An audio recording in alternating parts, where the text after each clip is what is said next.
All right, welcome to Life Extension Live. I'm Dr. Mike, and I'm here with my co host, Dr. Crystal Gossert. And as you guys know, February is the American Heart Month. Last week, I thought we did a great show on all about olive oil, right? The best kind, what you want to look for, some of the myths versus facts. And so today we're going to kind of continue that discussion, but focus a little bit more on the Mediterranean aspect of this, the Mediterranean diet. So, on today's show, what makes the Mediterranean diet so beneficial? Number two, key foods in the Mediterranean diet. And then we're going to show you our top olive oil pick. And as you can see, Dr. Crystal is in her kitchen and she must be doing something with olive oil, and we're gonna get to that towards the end of the show. Dr. Crystal, why are we talking about the Mediterranean diet so often, especially in February? Well, it's let's just clear it up. It's not a diet. And Very that's good. why I like it so much. That's why Life Extension talks about it in article after article, protocols. It's our go to eating plan. So, Yeah. Dr. Mike, let's try going forward to call it the Mediterranean plan, Plan, the right? Mediterranean diet eating plan. No, I'm just Yeah. kidding. So there are no calorie requirements, no like strict portion guidelines. It's just a plan that gives you an idea of the types of food time after time in research that have been shown to be beneficial, and the types of foods that you may want to limit. Listen. You know I'm Greek. Well, actually, my family technically is from Albania, which is just right north of Greece. It's kind of all the same area. And Mhm. if you went to my family, and said, "Oh, you guys follow the Mediterranean diet," they'd be like, "What do you mean diet? This is how we just eat. This is not. What do you? We're not trying to lose weight. What's wrong with you?" Because to them, it's Right. just eating. It's how they do it. It's eating, and you would know this. It's all about fresh, seasonal Yeah. foods, local foods. And one aspect of the plan that I find the most, it just touches my heart, is the emphasis on family, eating your Yes. meals Oh my together. gosh. Yes. Oh, that brings back so many memories. Yes. Let me tell you, the Greek or Albanian dinner starts about noon. It goes all the way to about 7 in the evening, and there are multiple courses, lots of olive oil all over the place, lots of red wine, lots of really good fresh food. Yeah, it's like a little party. Right. And what research shows is your mindset. When you're eating and you're happy and you just have you're surrounded by love. One, your food actually tastes better. That's number one. And number two, I mean, your body is just able to process those foods better. Maybe you're doing a little more talking, so maybe Yeah, you're eating a little bit slower, and that's all of true. that That's plays true. a role. Yeah, you eat slower, little meals come out at a time. Now you do have to realize in the Greek and Albanian culture, it's very loud. It sounds like everybody's fighting, but that's just part of the love. So you kind of just, you don't worry about that, and everything's Right. just fine. Yeah. So let's get into so I'm going to do my best throughout the show to call this the Mediterranean plan, but help me out. I may say diet here and there because it's just like ingrained in my head that way, right? Yes. So Mediterranean plan. When you really think about this, like let's look at a plate, and Okay. like, I can tell you what the standard American plate looks like, right? It's brown. So true. It's doesn't have a lot of color. Right. There's usually some grease kind of on the side floating around somewhere, right? There's usually a nice brown piece of bread to soak up that grease. Like compare that then. Now you describe what that Mediterranean plate looks like. Yes. So the Mediterranean plate looks colorful. It looks like the rainbow. So you are having lots of oranges and red and green, just vibrant colors that's popping out. I mean, the food actually looks like it's alive, Yeah. you know? Real actual food. Like actual peppers and leafy greens, and dark greens and purples. I mean, it's just like it's all there, right? It's like real food. It's not that mundane brown looking like whatever, Yes. standard American plate. So lots of vegetables. Spinach is big. I know you did some research here. Asparagus, huge. The nuts, the beans. I do remember, when I was a kid growing up and we'd have these meals. The thing that really impressed upon me the most, Dr. Crystal, was the fact that there was way more plant-based foods than there were animal. Right. And that's one thing that you see specifically with the red meat. The red meat is sort of saved for holidays like Easter. It's not something that you would consume all the time. Nowadays, we're having it with breakfast, lunch, and dinner. I know. A steak and eggs, a steak with lunch, whatever it is, right? And then a Right. A big roast beef dinner. sandwich with Yeah, lunch yeah. and then And then a nice, a dinner, nice, nice fillet at night or something. Who knows, right? Yeah. Right. So more fatty fish is a part of this eating plan. And Dr. Mike, one thing that we know, I talked about the research, but the people in these regions who are consuming this is their life. It's not a diet. This is Right. how they eat on a regular basis. Those people live longer. Those Oh, people, I got Dr. Crystal. I've told you this before. There is huge longevity on my mom's side of the family, which is that's why my last name's Smith. That's from my dad's side. My mom's okay. side is the Greek side, the Albanian side. I have several great aunts and uncles that lived well over 100. Wow, Dr. Yep. Mike. Several, not just one or two. Many of them, many of those that generation, those brothers and sisters, they lived Right. 101, 102, 103. Yeah. Yes, so they live longer. They have lower incidence of heart disease. That's kind of what prompted researchers to start investigating what are these people eating? What's a part of their diet?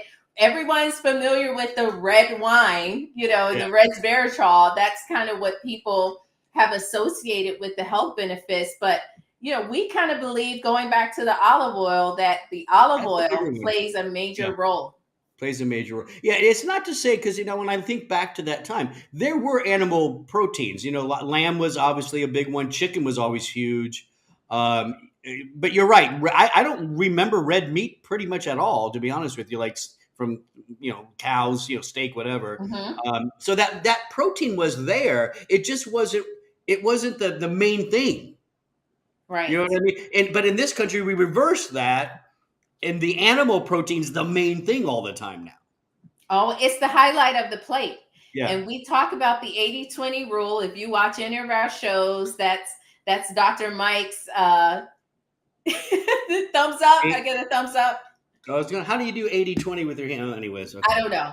But the 80-20 rule, where 80% of your plate should be fresh veggies. That's Yeah. that's how it should look. Good whole grains. If you're going to do a grain, try barley. When's the last Barley. time you've eaten barley? Yeah, I know. People hear barley and they think like beer and stuff. Oh, Um, well, that's true. they're actually Um, barley is it's a great source for bread and rice, even noodles. Just how about good just brown rice, wild rice, quinoa. I mean, these are all just better choices, right? Yeah. Yeah, especially the quinoa. The quinoa is a great choice, and it's gluten free. It's actually not even a grain. It's actually a fruit, but it's gluten free, and it gives you that grain feel. Easy to cook. So those are just kind of some options to fill up that for the people like me. I like a little bit of carbs. Why did you get quiet there? What I was don't know. that? I Are felt you like trying I to keep needed it a to whisper. secret? Carbs have gotten a bad rap, but carbs, the right carbs are okay. The carbs where it's not just refined grains, the carbs where you are actually receiving fiber. Carbs can also give you great protein, Yeah. but not your typical carbs. So the ones But, that but we're talking about I are remember the specific. healthy ones. Yeah. Now my grandma, she was a bread maker. She made bread almost every day. And now she made bread out of the basic flour and stuff. But once again, when you looked at the whole meal that was being created, that bread was a small portion of the total amount that you were eating. That Hmm. meat was a smaller portion of the total amount that we were eating. Lots of tomatoes, lots of different cheeses. The fetas were there for. She made her own feta cheese. It was amazing. Oh yeah. So just yeah, color and more veggies, more fruits were on the plate. It's not to say that that bread. I mean, yeah, have a little piece, but when you're doing all this other good stuff, it's okay. Very You true. know? Yeah, Yeah, because you add in the beans, for example. All of that will help that bread to not spike your sugar so quickly. right. So it's about the fiber and the phytonutrients that you find once you kind of have that plate. And it may not be all in one meal, but these are ideas of the types of foods that we should be incorporating on a regular basis. The I don't the know. different types of vegetables, I the gotta tell you, beans, the nuts. my grandma and my aunts and my mom and they made all of this in one meal all the time. We ate so much, but it was good. That's All what in I one mean. meal, Dr. Mike. A Sunday, no, it was always the Sunday dinner. That was always the greatest thing. It literally Sunday dinner was all day. It was all day. Hey, let's bring it back now to the olive oil. Yeah. Obviously, olive oil is huge. It's huge all over the Mediterranean. Probably, really, is what's giving the Mediterranean countries the longevity, the people that live there longevity. Keep in mind a lot of countries as you move east in the Mediterranean, they don't drink alcohol. They don't even drink the red wine, but they're still getting longevity benefits a lot from the most likely the olive oil. So keep that in mind. It's Yes. probably the big player in all It's this, right? probably the big player. So So, what is just talking about olive oil, we after our show, Dr. Mike, lots of people wanted to know what was our top pick. so are you going to reveal our top pick based on all that criteria that we covered? Yes, and I have it here. And Robson will put up a close up of the Yeah, it's hard to bottle, see it. Yeah. but it's organic California Estate extra virgin olive oil. There you go. And Woo! this is a life extension olive oil. Yeah. And so it's the best olive oil for me. I stock up on it because I never want to run out of the olive oil. Occasionally, I have to buy the supermarket brand. And our show last week really went Yeah. into what to look for when you're shopping. But you can see I have lots of ingredients here. And, as Dr. Mike, I know you'll kind of go into a little more detail on this olive oil, but I do want to just show you a great recipe. This is a Greek vinaigrette that Mm. you can make at home. And as you can see, there aren't that many ingredients. There is a fourth cup of red wine vinegar, fourth cup of water, 2 garlic cloves, minced as fine as you possibly can, a fourth teaspoon of oregano, a half teaspoon of basil, 2 tablespoons of lemon juice. I ran Mm. out of lemons, Dr. Mike, so I had to use lime to fill the rest. That's fine. We'll let that go. That's fine. There is salt. Let's see how much salt. A half teaspoon of salt and a fourth teaspoon of pepper. So most of these things are things that you probably already have in your house. Yeah, yeah. And you can play around with the recipe too, right? Some people may want a little bit more garlic. Some people may not want the garlic. I mean, you can play Yes, around with this. It's versatile. it is. So, Dr. Mike, while you're talking about this fabulous olive oil, I'm She's gonna going make to it. just Yeah. whisk up this recipe really So yeah, so the quickly. olive oil, we talked about last show. By the way, you can go check it out, the Life Extension Facebook page. We talked about certain criteria that you want to find, in an olive oil, the one that you want to buy, because there's no doubt you go to your grocery store. I'll by the way, you know olive oil is big in this country now because go to your average grocery store and the oil aisle is full of tons of Yes. different types of olive oil, right? And but you got to be careful, like what exactly are the good ones, the ones you want to avoid. So it And looks I like just right want to now, highlight Dr. Mike yeah. because I just poured out that. Look at that olive oil. Oh, look Oh, at that color. If you look at the like if you buy an olive oil and you start pouring it and it's pale or whatever, that's not going to be your first press extra virgin olive oil. It might be a lighter version. It might right. even be a different oil. We talked about contamination with other oils. You can check that out again at that past show. So you know that green color is coming from those USDA certified organic olives. Olives very important. Now we source our olives from a family farm Yes. in California, right? So it's in California. So the It's climate is similar to the climate that you'll find in the Mediterranean. we're very important. So we're emulating the Mediterranean in a sense, like with this olive oil. But we like the idea that it's a family farm because we know they're not going to be mixing it. That was another issue we That's talked right. about with these multiple vineyards kind of coming together in one manufacturer. We don't like that. This is a family farm coming to us with this really pure first pressed virgin olive oil. These olives are harvested early in the season. They're hand picked. They do not use mechanical harvesters, so you don't bruise the olives, right? That's And they are right. pressed within hours of actually harvesting, right? Or within days, I think is how we say it, within harvesting. So they're not sitting around for a long time. They're stored at the right temperature. They're put into dark bottles, which is exactly what you can see there.